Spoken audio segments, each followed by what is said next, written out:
The Idaho State Attorney General has said, no, we are not going to open an investigation into a possible wrongful conviction of Bryan Kohberger in the case of the Idaho 4. Why are they not going to open an investigation? Is because we have no merits, because there's no potential wrongdoing? No, they're not going to investigate it because of procedural issues. They have no jurisdiction. Today, what I'm going to do is I'm going to show you what their response is and what we're doing in response to that, which is filing a letter and a request to the Department of Justice at a federal level to investigate the crimes that may have happened in the state of Idaho, since Idaho will not investigate it. The devil's in the details. Let's go.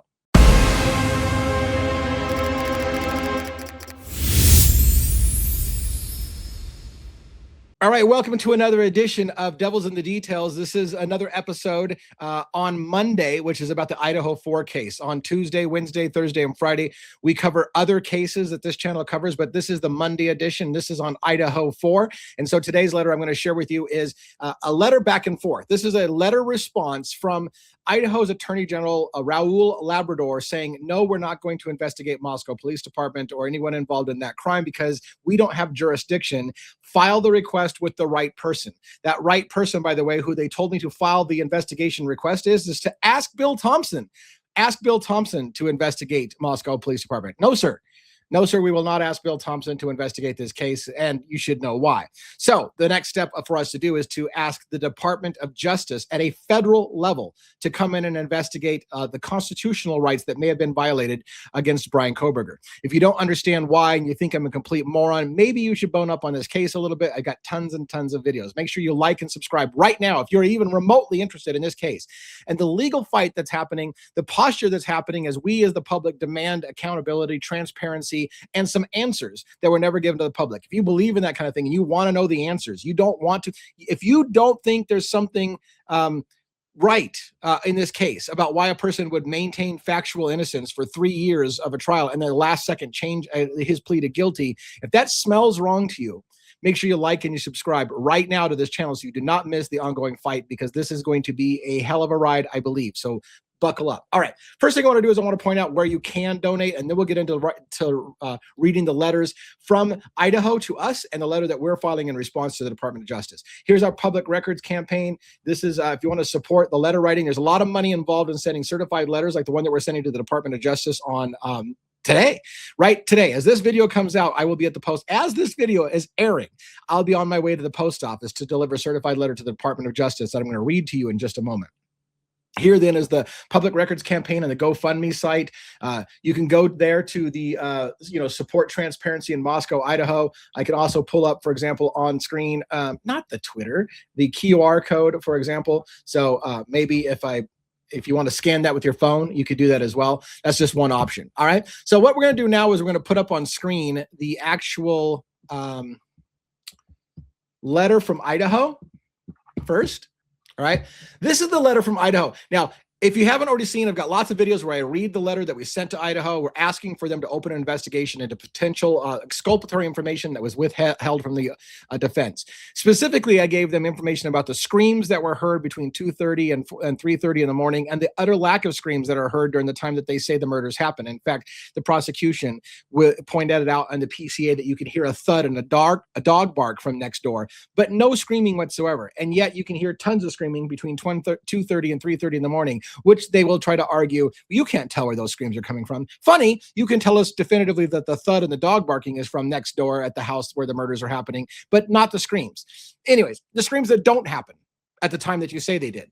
Anyways, that's aside. I'm not good at summarizing. I'm on a rant. Okay, let's get to the letter right here from Idaho, State of Idaho, Office of Attorney General, Raul Labrador, from December 19th. And I'm going to, again, spoiler alert, is going to say, no, we're not going to investigate. But I want you to hear the reasoning why. I want to explain what it means. And then I'm going to jump to our letter to the federal government, the Department of Justice. December 19th. Dear Mr. Farrell, we received the enclosed public corruption complaint from you on December 17th, 2025. You allege that the Moscow Police Department tampered with potential evidence withheld exculpatory information, and withheld exculpatory. After reviewing your complaint, we are writing to inform you that we will not be taking further action in this matter. Now, first of all, I want to say that they're not entirely true. I said that they may have. They're saying I'm alleging that they did. That's not fair. I think I actually made it clear that we have reason to believe they may have, not that they did. So they're saying you said they tampered with evidence. No, I said I have reason to believe that they did. There's a difference, but okay, whatever. Under Idaho law, the primary duty of enforcing state criminal laws rests with Idaho County sheriffs and county prosecutors. This is where they're ultimately going to say, look, if you've got a problem, take it up with the sheriff or Bill Thompson. Ask Bill Thompson to investigate whether or not Moscow, Idaho's Moscow Police Department did something illegal. Ask Bill Thompson. Not going to do that. All right. So the Office of Attorney General only has jurisdiction in criminal matters when a statute specifically grants the Attorney General jurisdiction. Again, this is the short answer to say we don't have jurisdiction to do what you're asking us to do. It's a procedural thing. We reviewed your complaint pursuant to Idaho Code sections 31/2002 and 50/238. Those statutes authorize the Attorney General to conduct a preliminary investigation of any allegation of violation of state criminal law against a county or city officer occupying an elective office who is acting in his or her official capacity. So what they're basically saying is I can go after the elected prosecutor or maybe a city officer, but I cannot go after asking for an investigation into a police department. They're not an elected official at the police department. In reviewing a complaint made to our office pursuant to these statutes, we must take 3 threshold determinations. 1, whether the person who is the subject of the complaint is a county or city officer occupying an elective office. Obviously, it's not. I've asked the Attorney General to open an investigation into Moscow Police Department, and they're saying that's not a person or a city officer, so you failed on that stand.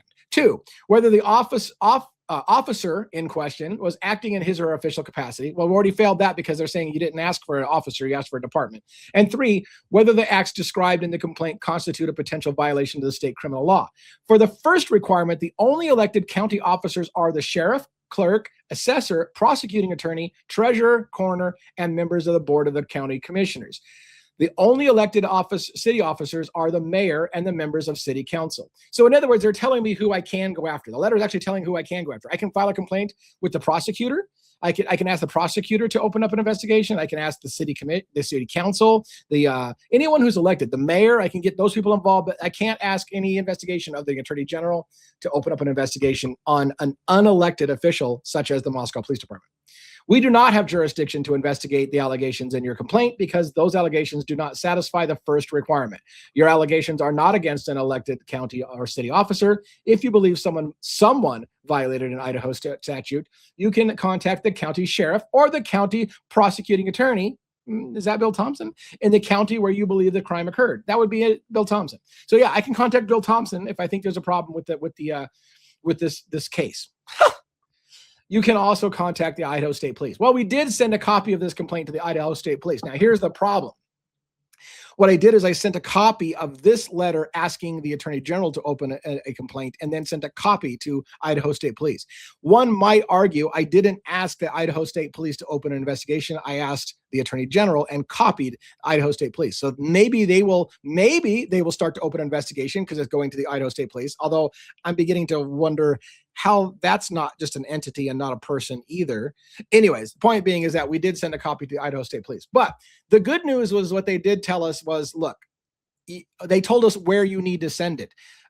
And we're not going to send it there. So then we asked the follow-on question, where do you send it if you can't send it there? That answer is you send it to the federal government to investigate. So here's where we're going next.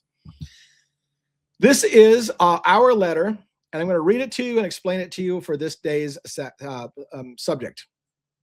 We're going to the Civil Rights Division of the Criminal Justice Department. So we're gonna go to the Department of Justice, the Civil Rights Division. All right, U.S. Department of Justice.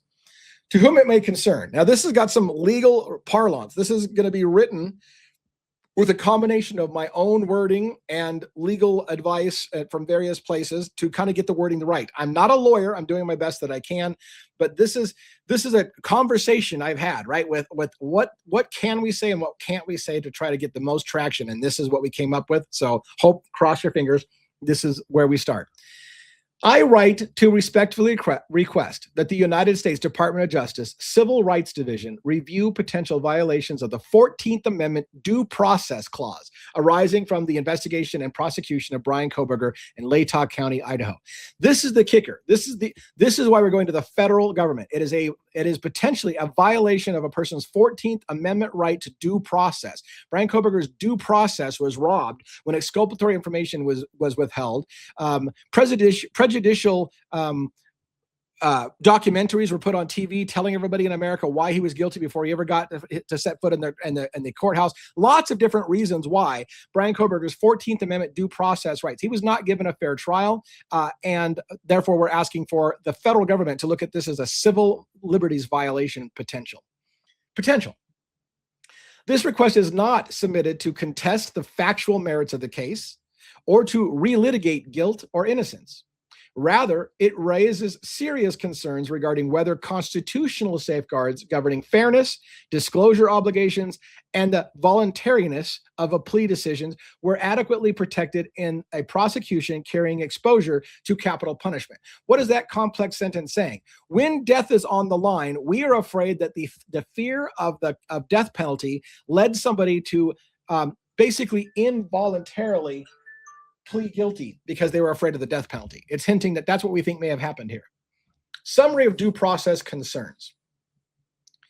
Based on publicly available court filings, hearings, official statements, and investigative disclosures, several interrelated issues raise substantial 14th Amendment concerns that warrant independent federal review. 1. Potential withholding or delayed disclosure of exculpatory and impeachment evidence. And here's the point of that. Persistent disputes in the record raise questions as to whether all exculpatory or impeachment material was disclosed in a manner consistent with constitutional requirements under Brady versus Maryland and its progeny. These concerns include, but are not limited to, the timing and completeness of disclosure regarding investigative leads initially pursued and later abandoned, digital and cellular data bearing on timeline, location, and presence that may have undermined the aspects of the prosecution theory, information related to alternative investigative pathways that may not have been fully disclosed or preserved. If material favorable to the defense was withheld, delayed, or disclosed under conditions that impaired meaningful investigation, such conduct would implicate due process protections guaranteed by the 14th Amendment. Now, let me break this down for you so you understand clearly what it's saying. It's very, very clear. 1, there were Brady violations. Ann Taylor repeatedly said there are Brady violations. We believe there are Brady violations. We're saying the same thing. We believe there were Brady violations, and we believe that the attorney brought up Brady violations, and we believe that you ignored Brady violations that the attorney was bringing up already. Therefore, we've got a major problem because even the attorney said there's Brady violations, and you essentially ignored her and moved on with the case.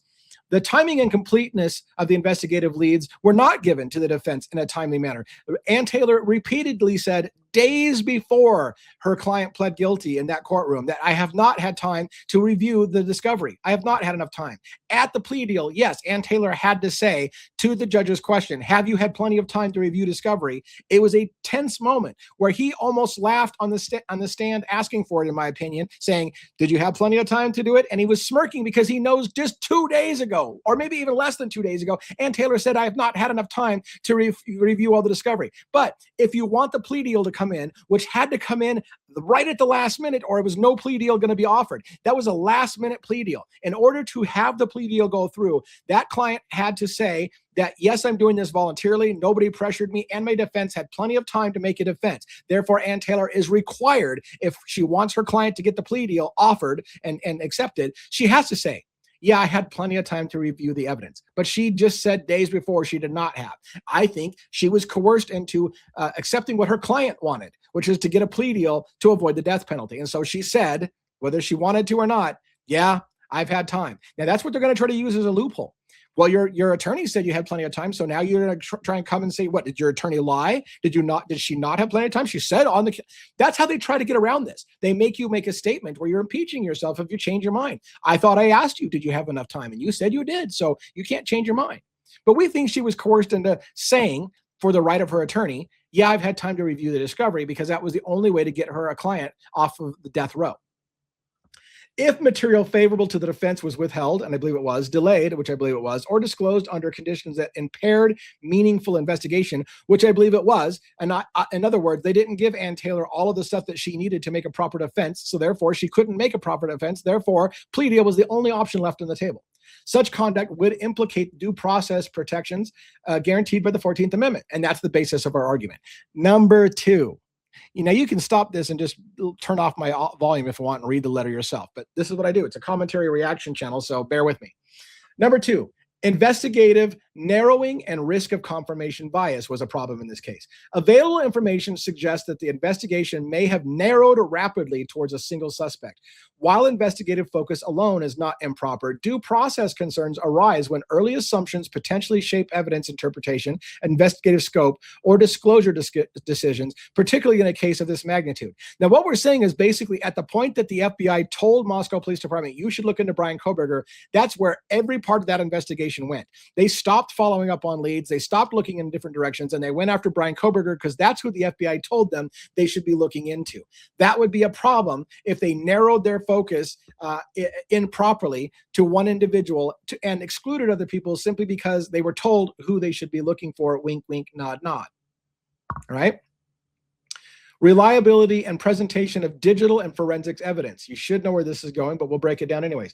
Central aspects of the prosecution appear to rely on complex digital evidence, including cellular data analysis.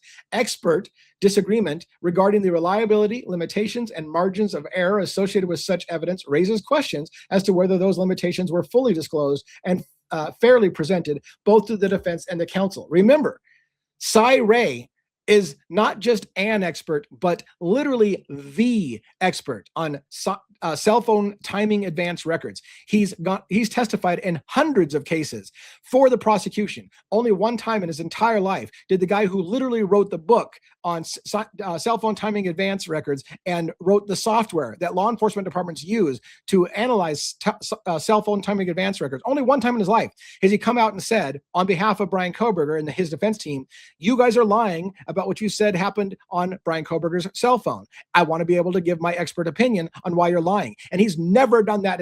He's risking his entire career to say, for the first time in my life, I'm telling you on the behalf of the defense, you are lying about Bryan Kohberger's cell phone.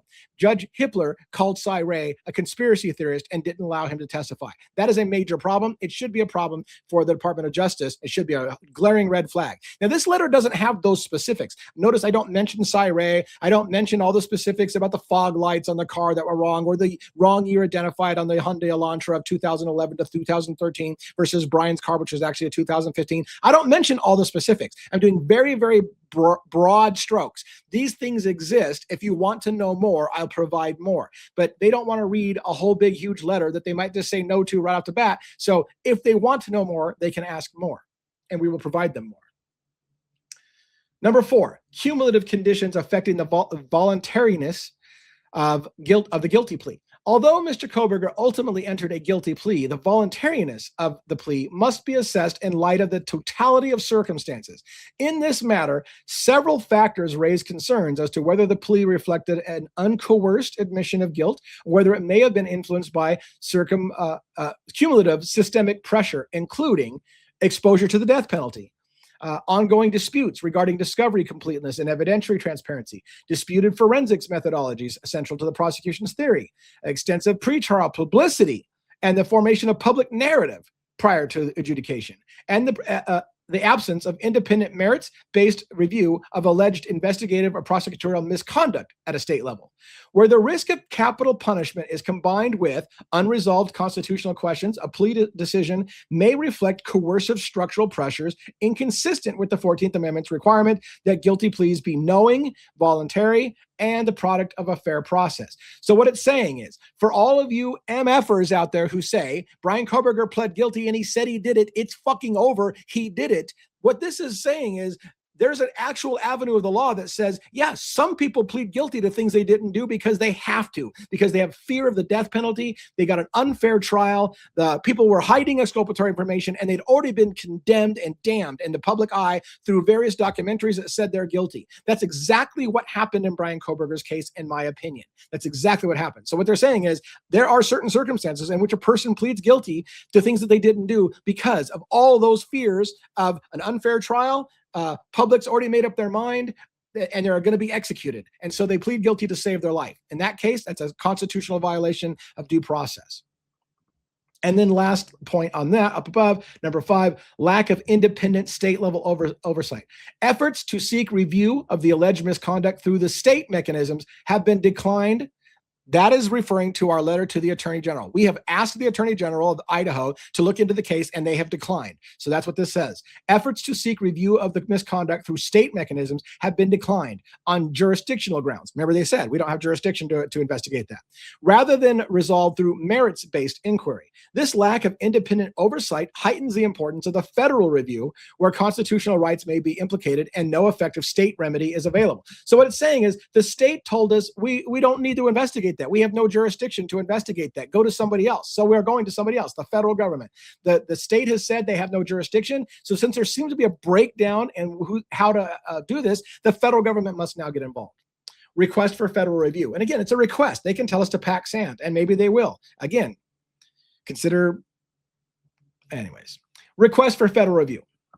However, this is going to become a matter of public record, right? It's going to be on the public record that people were complaining about Bryan Kohberger's conviction. They may refuse to respond to it, but it's going to be a part of public record that people have filed requests and we're asking them to do something they didn't. So if it ever comes later on, somebody eventually does do it, we can go back and go, hey, how come you didn't do anything about this fucking years ago when we asked you to look into this? So it's a matter of public record now.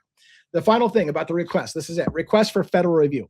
Given the gravity of the charges, the irreversible consequences associated with capital exposure, and the national importance of maintaining constitutional integrity in high-profile prosecutions, I respectfully request that the Department of Justice consider, point 1, whether due process obligations under the 14th Amendment were fully satisfied through the investigation and prosecution. 2, whether prosecutorial or investigative conduct raises concerns under federal civil rights standards. And 3, whether systemic issues exist that warrant further inquiry, guidance, and remedial action.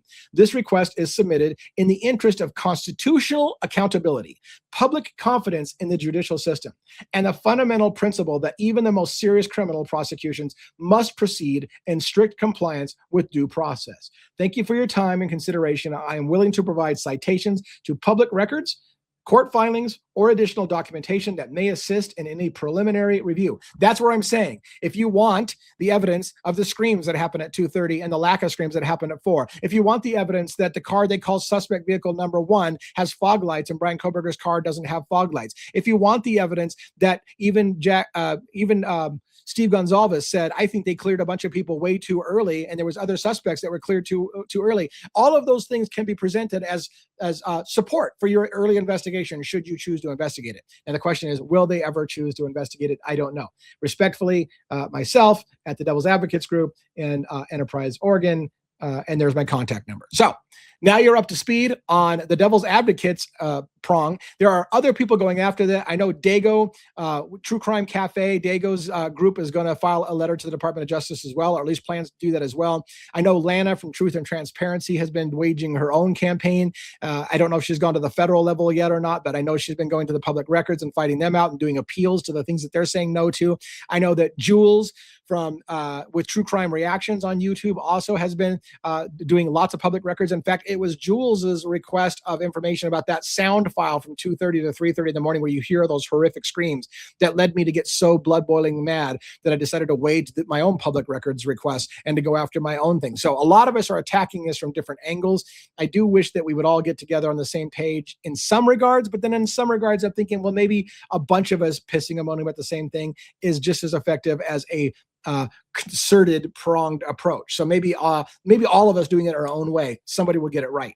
Wish us luck in getting it right. And again, if you want to contribute, please consider contributing to our GoFundMe page. Like, subscribe to this channel or this playlist if you only want Idaho 4, although we cover other cases. Like, Luigi Mangioni's case, the alleged shooter of Brian Thompson in New York. Long Island serial killer case, big news about that coming out this week. We're covering Delphi and the appeal of Richard Allen for the murders of the two children years and years ago in Delphi that was recently convicted, but now they're appealing his conviction for a wrongful conviction. We're covering that. We're also covering Mickey Steins, the judge who shot the sheriff and the sheriff who shot the judge in the judge's chambers. But we're dealing with a different case related to that, which is the case of Ben Fields. It's a lot. Bottom line is we cover a lot of cases. The common theme of all of Devil Advocates cases is that we focus on the presumption of innocence until proven guilty. We use high-profile cases to educate the public on how the judicial system works or fails us, how policing works or fails us,